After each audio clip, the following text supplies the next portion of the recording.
नमस्कार। हमारे बहुत सारे पेरेंट्स की ये जिज्ञासा थी कि पॉजिटिव पेरेंटिंग कैसे की जाए। बहुत अच्छा सवाल। और आज के समय में जो भाग-दौड़ की ज़िंदगी है, उसके अंदर ये जो क्वेश्चन है, जिज्ञासा है, और मैं कहूँगा कि ये एक समस्या भी बनती जा रही है कि कॉर्पोरेट जगत में या कहीं भी वर्किंग पेरेंट्स हैं तो उनका अपने बच्चों को पालने, उनकी परवरिश करने और उनकी एक हैप्पी पेरेंटिंग में काफ़ी चैलेंजेज आते हैं। तो ये एक रेलेवेंट क्वेश्चन है जिस पर हम बात करेंगे। इसके कई एस्पेक्ट्स हैं, लेकिन हम बिंदुवार उसको समझने की कोशिश करेंगे कि कैसे एक पॉजिटिव पेरेंटिंग है वो की जा सकती है और उसके क्या-क्या पहलू हैं जो मदर, फादर और बच्चे को साथ में लेकर के हम किस तरह से उसको बहुत अच्छा उसका सुनहरा भविष्य है वो बना सकते हैं। इसके लिए ज़रूरी है कि छोटी-छोटी चीज़ों को पेरेंट्स हैं वो आपस में समझ करके और एक बच्चे और खुद के बीच में एक अंडरस्टैंडिंग बिल्ड करें, जिसके कई तरीके हो सकते हैं। मुख्य रूप से मैं मानता हूँ कि किसी भी पेरेंट्स को, चाहे वो माँ हो या पिता हो या गार्डियन हो, बच्चे के साथ में अब्यूजिंग बिहेवियर नहीं करना चाहिए। उसके साथ में दुर्व्यवहार या उसके साथ हिंसा नहीं करनी चाहिए। यदि हम या कोई भी पेरेंट्स है वो अपने बच्चे को सही रास्ते पर लाने के लिए उसको लग रहा है कि वो भटक रहा है, या बचपन से ही उसमें ज़ोर ज़बरदस्ती या हिंसा या दुर्व्यवहार या उसके साथ में उपेक्षित रह करके यदि हम ऐसे पेरेंटिंग करना चाह रहे हैं तो वो नहीं करना है। क्यों? क्योंकि जितना बच्चे के साथ में हम अब्यूजिंग बिहेवियर करेंगे, उसके साथ में मारपीट करेंगे, उसके साथ दुर्व्यवहार करेंगे, हिंसा करेंगे, तो निश्चित तौर पर बच्चे के अंदर इन्हांस हो रही बदले की भावना या फिर ऐसे में बच्चे का ईगो हर्ट होता है। तो कभी भी अब्यूजिंग सेंटेंस या उसके साथ में दुर्व्यवहार या किसी भी तरह की मारपीट या हिंसा बच्चे के साथ में नहीं होनी चाहिए। ये गांठ बांध लें कि आपको यदि गुस्सा आ रहा है, बच्चे ने कोई मिस्टेक की है और आप उसको कंट्रोल नहीं कर पा रहे हैं, तो केवल मात्र एक ही रास्ता नहीं है कि आपने झट से उसको पीट दिया या उसके सामने कोई दुर्व्यवहारपूर्ण शब्दों का प्रयोग कर लिया। नो, अपने आप को काम, कूल और ठंडा रखते हुए उसके ऐसे तरीके वो आप निकालें जिससे कि बच्चे का ईगो हर्ट भी नहीं हो और आप बहुत अच्छे तरीके से उस बात को एड्रेस कर लेते हो। यदि हर वक्त आप अपने बच्चे को करेक्ट ही करते रहेंगे तो निश्चित तौर पर वो आपकी बात नहीं मानेगा। तो उसके साथ कनेक्ट कीजिए, अच्छी चीज़ों की आप ऐसी उसकी तारीफ़ कर सकते हैं, उसकी प्रशंसा कर सकते हैं। छोटी-छोटी चीज़ें जब वो करता है, जैसे कि आप कभी फ़ोन पर अपने रिलेटिव या कहीं भी बात करते हैं तो बच्चे की कंप्लेन आप बहुत करते हैं। तो जब आप कंप्लेन करते हैं, बच्चा सुन रहा होता है, उस टाइम दैट मीन आप उसको करेक्ट कर रहे हैं दूसरों के सामने। तो आप वो छोड़ करके जब वो कोई अच्छा काम करता है तब भी आप उसी आदमी को फ़ोन करके बताएं, जिस पर्सन को आप उसकी कंप्लेन करते हैं, तो वो आपसे कनेक्ट करेगा कि उस बच्चे की तारीफ़ हो रही है।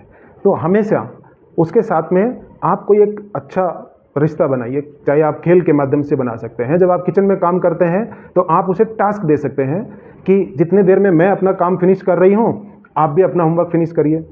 जब आप किसी और दूसरे काम में बिजी हैं तब आप उसको एक टास्क दीजिए, उसके साथ कनेक्ट करिए।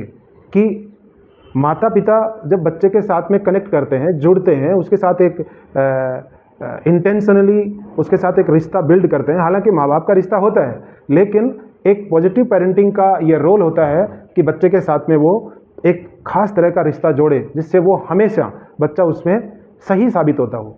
आप खुद ब खुद उसको करेक्ट करें, ऐसी बात नहीं है।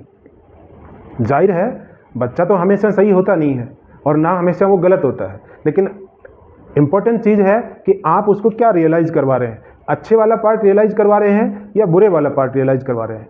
तो ज़रूरी है कि आप उसके यदि पॉजिटिव पेरेंटिंग का पार्ट आप बनना चाह रहे हैं तो अच्छे पहलू वाली चीज़ें हैं वो उसके सामने रखें। पेरेंट्स को चाहिए कि वो अपने बच्चे के साथ में एक ट्रस्ट बिल्ड करें, एक विश्वास, जिसमें हमेशा ऐसा नहीं है कि उसको आप हमेशा ही करेक्ट करते रहें। उसके साथ कनेक्ट करिए कि उसकी अच्छी चीज़ों को आप अप्रिशिएट करिए। जब आप उसे कोई टास्क देंगे, आप किचन में काम कर रहे हैं तो आप खुद का काम जितनी देर में फिनिश कर रहे हैं उसको टास्क दीजिए कि आप भी अपना होमवर्क फिनिश करिए। और उसको उस पॉजिटिव नोट पर कि उसको विश्वास होना चाहिए कि आप जो कह रहे हैं वो बिल्कुल 100% सच है। और ये विश्वास यदि बच्चे में धीरे धीरे बिल्ड होने लगेगा तो निश्चित तौर पर उसके अंदर, हालांकि हर इंसान का बच्चा बहुत बड़ा ऑब्जर्वर होता है, उसकी फ्रिक्वेंसी है वो माता पिता से तेज़ होती है, इसलिए वो समझ लेता है कि उसके पेरेंट्स उसे चीट कर रहे हैं या उसे झूठी दिलासा दे रहे हैं, तो उसको ट्रस्ट नहीं होगा, आपके ऊपर विश्वास नहीं होगा। कोई भी माता पिता यदि बच्चे को केवल बरगला करके, झूठ बोल करके अच्छी पेरेंटिंग करने की सोच रहे हैं तो ऐसा नहीं करना चाहिए। गुड पेरेंटिंग वही होता है कि जो पेरेंट्स चाहते हैं वो बच्चे के अंदर इनकलकेट हो, और वो तभी होगा जब बच्चा आपके ऊपर ट्रस्ट करेगा कि मम्मा यदि बोल रहे हैं तो वो बिल्कुल सही बोल रहे हैं, क्योंकि कल भी उन्होंने जो प्रॉमिस किया था, जो बोला था, वो करके दिखाया। इसलिए बच्चे में छोटी छोटी चीज़ों का जो ट्रस्ट बिल्ड होगा तो वो एक पॉजिटिव पेरेंट के एक नोट में शामिल होगा, और हमेशा के लिए जब वो बड़ा हो रहा होता है तो निश्चित तौर पर वो पेरेंट्स का रिस्पेक्ट उसके दिमाग में बना रहता है, क्योंकि उसने बचपन से उसको देखा है कि आपने उसको हमेशा करेक्ट करने की चिंता नहीं की। ये नहीं करना है, वो नहीं करना है, यहाँ नहीं जाना, वहाँ नहीं जाना है, वो फ्रेंड ख़राब है, वो तुम्हारा दोस्त अच्छा नहीं है, तुमने ये नहीं किया, वो नहीं, ये करेक्शन, एडिट, ये नहीं करना है। आपको उसके साथ कनेक्ट करना है, और कनेक्ट तभी होंगे जब आप ट्रस्ट बिल्ड करेंगे, उसके साथ में अपना एक विश्वास बिल्ड करें। यदि बच्चा झूठ बोल रहा है, जिद कर रहा है और बहाने बना रहा है तो निश्चित तौर पर उसका लोअर ब्रेन काम कर रहा है। बच्चा आपको इस मुगालते में रखने की कोशिश कर रहा है कि पेरेंट्स को मैं किसी तरह से समझा दूंगा। आपको उसके अपर ब्रेन से बात करनी चाहिए, यानी खुद को थोड़ा कूल डाउन करके, क्योंकि बट ऑब्वियस है कि कोई भी पेरेंट्स के सामने बच्चा झूठ बोलते हुए पकड़ा जाता है तो उनको गुस्सा आता है। गुस्सा करना नहीं है, क्योंकि बच्चा यदि बहाने कर रहा है, जिद कर रहा है, झूठ बोल रहा है, तो वो ये मानता है कि इस तरह की स्टोरी बना करके वो पेरेंट्स को भ्रमित कर सकता है।